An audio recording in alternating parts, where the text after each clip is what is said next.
Nowadays, there exist many tools to learn how to program. This includes many visual programming languages for young and old, such as Google Blockly and Scratch. I recommend to use tools that are free to use and are open source and come with many tutorials. But while visual programming tools are excellent to get students engaged and learning about the topic, make sure not to stick only to visual programming. Because many students, in particular more advanced students, are eager to use textual programming languages for which there are also existing a variety of easy-to-use tools. Examples of these are Greenfoot IDE, with which you can learn to program Java, or Pygame, an open-source Python library for making Python games. From my experience, I learned that students can be made more enthusiastic when they are allowed to program a real device, such as a robot.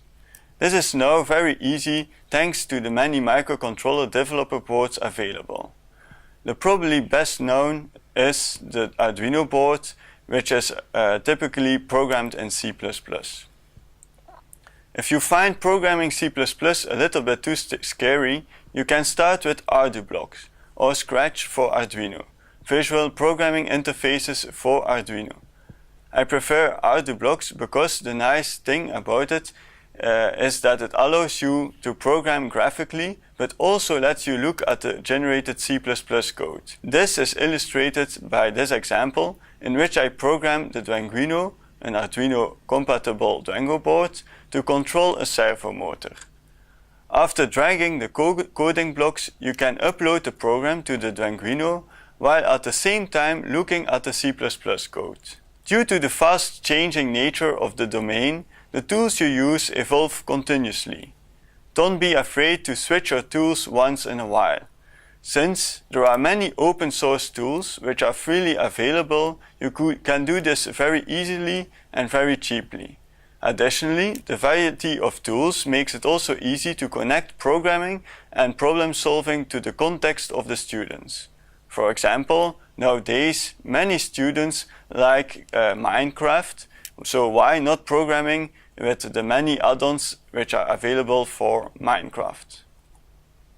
A far more important issue is how they learn programming.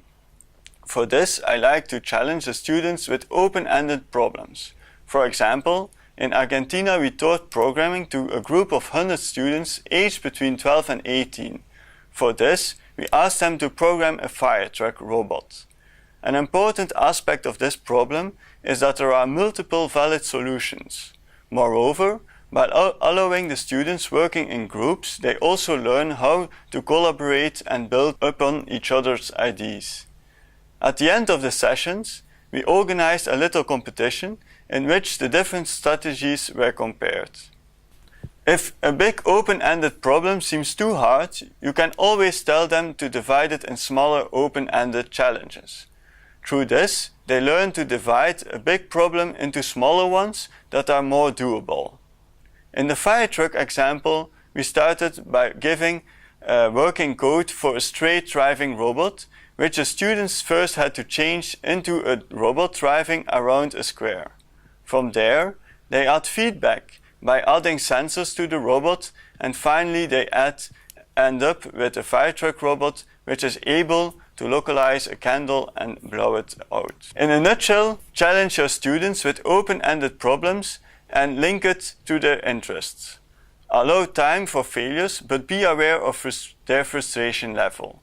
Discuss their solutions and challenge them to code more efficient by adding loops, functions and more.